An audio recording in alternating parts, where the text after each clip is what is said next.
Assalamualaikum warahmatullahi wabarakatuh. Perkenalkan, nama kakak Septi Dina Afifah. Kakak di sini akan menjelaskan tematik kelas 4 semester 2, tema 9, yaitu Kayanya Negeriku.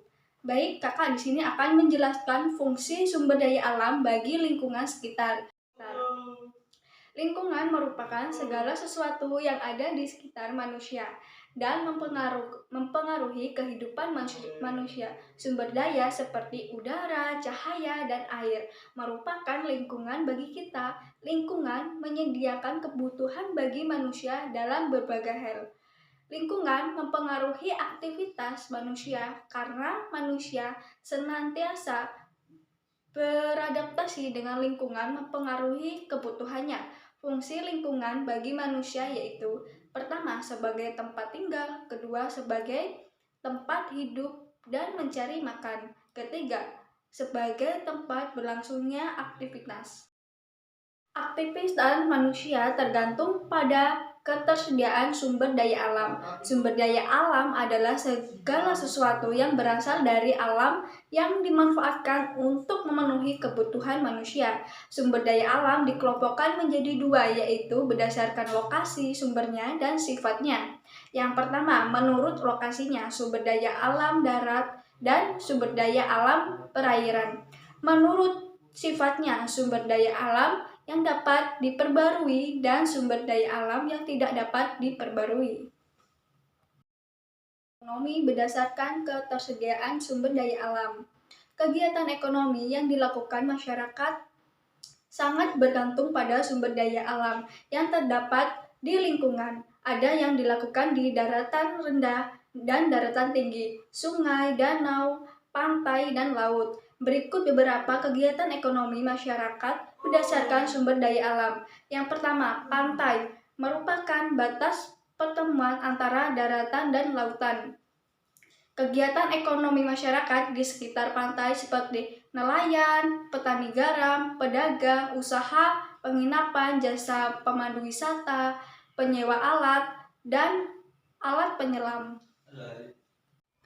Kedua, laut. Laut adalah kumpulan air asin dalam jumlah banyak dan luas yang menutupi permukaan bumi. Kegiatan ekonomi masyarakat di sekitar laut yaitu nelayan, wisata, dan pengembaraan minyak bumi. Ketiga, sungai. Sungai adalah aliran air yang besar dan berbentuk secara alami. Ada juga yang memanfaatkan sungai berbagai sumber pengairan bagi petani, jalur transportasi, pasar terapung, dan kegiatan ekonomi masyarakat di sekitar sungai seperti penangkapan ikan, pedagang, dan jasa transportasi. Keempat, dataran tinggi. Dataran tinggi adalah dataran yang memiliki ketinggian lebih dari 400 meter di atas permukaan air. Kegiatan ekonomi masyarakat di sekitar dataran tinggi yaitu petani, peternakan, objek wisata, jasa penginapan, dan jasa pemandu wisata. Kelima, daratan rendah. Daratan rendah adalah daratan yang memiliki ketinggian antara 0 sampai 200 meter di atas permukaan laut. Dataran rendah dimanfaatkan sebagai lahan untuk industri, peternakan, dan lahan perumahan. Baik, selanjutnya menjelaskan persebaran sumber daya alam di Indonesia. Sumber daya alam terbagi menjadi dua, yaitu sumber daya alam yang dapat diperbarui dan sumber daya alam tidak dapat diperbarui. Pertama, sumber daya alam yang dapat diperbarui adalah sumber daya alam yang jumlahnya tidak terbatas dan dapat dimanfaatkan terus-menerus. Yang kedua, yaitu sumber daya alam yang tidak dapat diperbarui adalah sumber daya alam yang jumlahnya terbatas dan apabila telah habis dipakai membutuhkan waktu lama untuk menyediakan kembali. Sumber daya alam tidak dapat diperbarui berupa logam, non-logam, dan industri.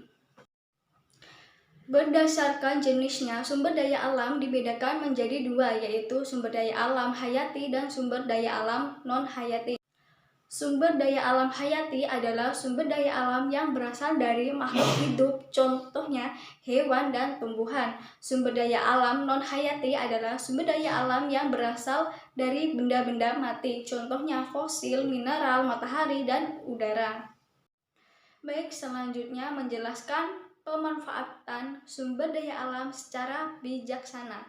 Berikut contoh pemanfaatan sumber daya alam secara bijaksana. Yang pertama, menggunakan sumber daya alam sesuai kebutuhan saja. Kedua, tidak mengubah alam hutan menjadi perumahan. Tiga, menerapkan sistem tebang pilih tanaman. Keempat, melakukan reboisasi pada lahan yang gundul. Kelima, memperbaiki lahan bekas tambang. Dampak perubahan lingkungan terhadap keseimbangan ekosistem. Pertama, penebangan dan pembakaran. Ketiga, menggunakan kendaraan bermotor. Keempat, perusakan terumbu karang. Kelima, pemburuan liar. Berikut beberapa kegiatan manusia dapat mempengaruhi keseimbangan ekosistem. Yang pertama, penebangan hutan secara liar. Kedua, pembakaran hutan. Ketiga, penangkapan ikan dengan pukat harimau atau bahan peledak. Keempat, melakukan penebangan tanpa pengelolaan yang baik. Kelima, pembuangan sampah dan limbah ke sungai. Keenam, pemanfaatan sumber daya alam yang tidak bertanggung jawab.